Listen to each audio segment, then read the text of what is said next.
Trump enverra-t-il des missiles Tomahawk en Ukraine? They were not allowing the Ukrainians to strike into Russia, fearing of this escalation. Yeah. Would your administration allow Ukrainians to strike deep into Russia? We're going to be talking about that. That's something we'll be talking about. You're right, it's an escalation, but we'll be talking about that. Mr. President, will President Zelensky join you in Hungary to meet President Putin? Because it's a leader that we like. We like Viktor Orban. He likes him, I like him. It's a country that's a safe country, done a very good job. He's been a very good leader in the sense of running his country. He doesn't have a lot of the problems that other countries have. And so we've decided that we'll be going to be with Viktor Orban, and I think he'll be a very good host. President Trump, President Trump, right here. It's President Trump. Hungary, yeah. We're doing Hungary, yeah. With Putin, is it a trilateral meeting, or is it just you and Putin? To be determined, but I would say most likely it's going to be a double meeting.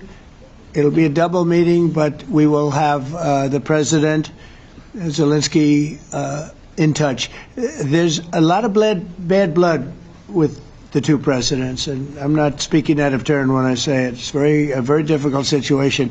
You know, we just settled the war, and after thousands of years, I guess. People say anywhere from 500 to 3,000 years, and I was in rooms, as you saw, because you were with me, a lot of you were with me last week, with leaders that didn't like each other, but they were able to get along. These two leaders do not like each other, and we want to make it comfortable for everybody. So one way or the other, we'll be involved in threes, but it may be separated. President Trump. Mr. President. President Trump. Doesn't agree to peace in Hungary. Was he what? Where are you from? From Ukraine. He actually had a Okay, good. conversation with me. Good, yeah. What if President Putin doesn't agree to peace in Hungary? What do you do then? Do you have? Well, let's see what happens. I mean, you know, what if? I think he will. I think that President Putin wants to end the war, or I wouldn't be talking this way. I think he wants to end the war. I spoke to him yesterday for 2.5 hours. We went through a lot of details. He wants to get it ended. I think that President Zelensky wants to get it ended. Now we have to get it done. President Trump, Kara Castronova from Lindell TV. And although I love asking you questions, today my question is for President Zelensky Sure. of Ukraine. Go ahead, please. Thank you. Our President Zelensky, President Trump, just brokered a peace deal in the Middle East that all Americans, both sides of the aisle, are very proud of. But to meet that deal, both sides had to make concessions. Our president has stuck out his neck in many ways to make a peace deal for your war as well. What specific concessions are you willing to make to end this war with Russia? Will you give up joining NATO? Americans have foreign war fatigue, and our president, as he said, we need our Tomahawks too. To me? Yes, you, Okay. President Zelensky. Thank you very much. That's some question, right? So many questions in one. Thank you very much for your question. First of all, I think we need to sit and speak. The second point, we need ceasefire. Even now, you see in the Middle East, it's very difficult to hold ceasefire. Everywhere, in every war, it's very difficult. We want peace. Putin doesn't want. That's why we need pressure on him. We will speak with President today what we need. We understand what we need to push Putin to negotiation table. And as I said previously, so we are ready to speak in any kind of format, bilateral, trilateral, doesn't matter. Matter just peace. This is important. And we don't speak about NATO or NATO. For Ukrainians, it's very important.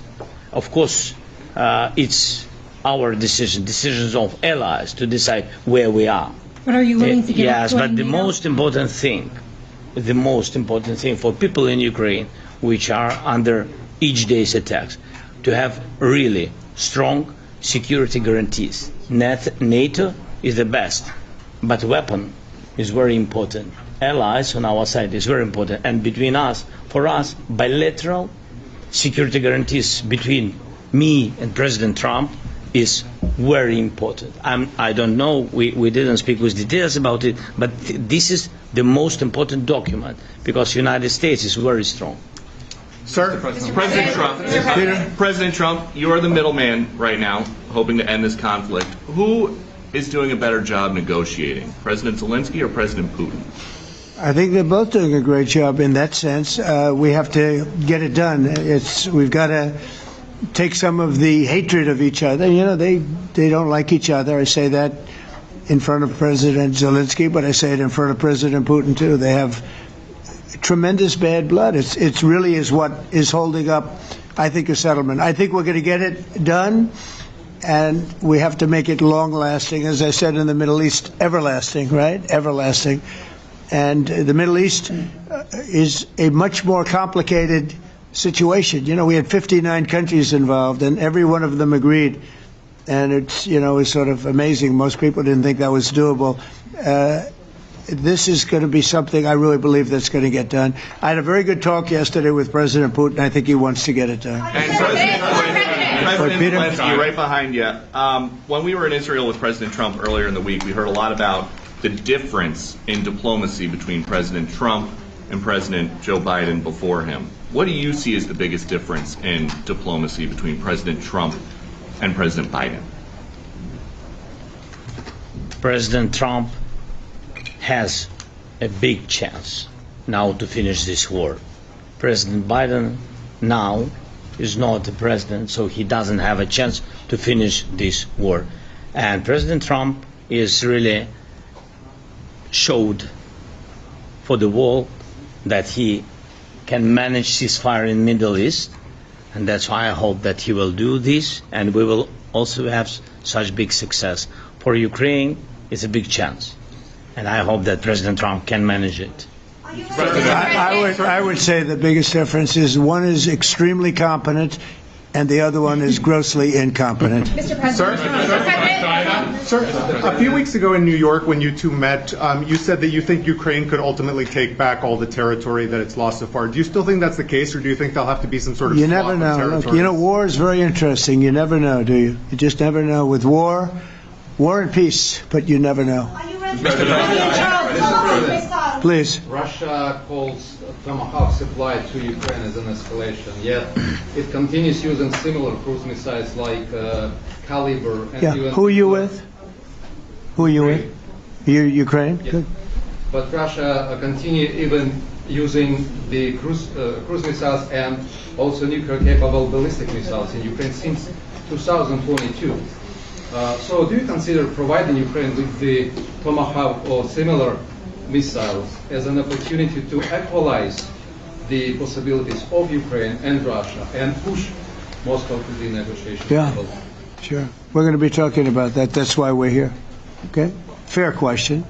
Exactly as he told you to say it. But we're going to be talking about it. Okay? Yeah, please. There's a message to India and Hungary who is still refusing. You said India and Hungary? That's an interesting.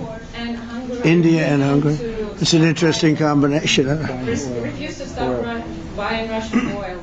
Well, India is not going to be buying Russian oil anymore. And Hungary is sort of stuck because they have one pipeline that's been there for years and years and years, and they're inland. They don't have sea. They don't have sea. And I spoke with the very great leader of Hungary, and they are, you know, it's very hard for them to get oil. I understand it. Hungary's in a very interesting position because they can't have ports. You know, they're surrounded by land. So we'll see what happens there. But India will not be buying oil from Russia. And they've already de-escalated and they've more or less stopped. They're pulling back.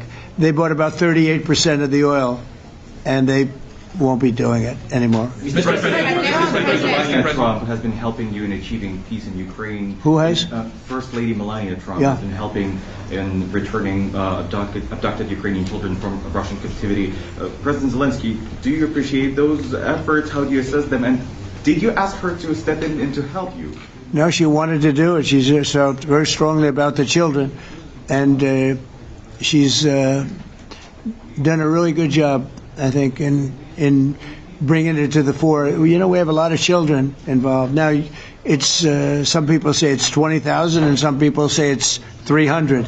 There's a big difference between that, so nobody really knows. But she felt very strongly about the children. She thinks about the children all the time. President Trump, if you okay Tomahawks to Ukraine, what's going to happen if the United States is in a conflict and we need the Tomahawks? Do we have enough? That's a problem. We need Tomahawks, and we need a lot of other things that we've been sending over the last 4 years to Ukraine. We've been, we gave them a lot. Now we have a different situation. We send it to the European Union. They pay for it and all that, and they have plenty of money.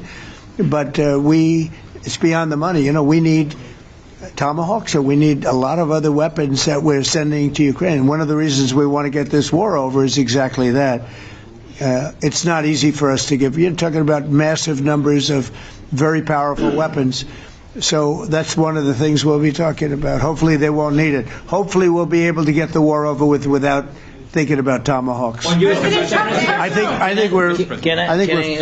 think we're fairly close to that. Yeah, go ahead. President, yeah, please. Just to understand. So for today, of course, we want to finish this war, but the war is another technological war. You don't use just Tomahawks. If you want to target a military goal, you need thousands of drones. It goes together with such missiles. Ukraine has such thousands of our production drones, but we don't have Tomahawks. That's why we need Tomahawks. But United States is a very strong production, and the United States has Tomahawks and other missiles, very strong missiles, but they can have our thousands of drones. That's why where we can work together, where we can strengthen American production. And so just so that I understand, so you're suggesting kind of a trade. If President Trump okays Tomahawk missiles to help you launch... Yes, it's about Russia, military goals. It's only about military goals. Right, but then you would authorize some kind of an exchange where... Yes, of course. The US yes, we have proposition. Yeah, we have big proposition with our drones. President Trump, I don't mean to be brokering an arms deal here, but is that something that you would be interested in, Ukrainian drones? We are, yeah, we would. We have a lot of drones right now. We build our own drones, but we also buy drones from others, and they make a very good drone. I mean, drone warfare has really come to the fore over the last couple of years because of this war. I will say, there's nothing like the jets. We knocked out a lot of drones in Israel. We were knocking them out for Israel, and we were doing it with extremely fast and powerful jets, following the drones and knocking the hell out of them. So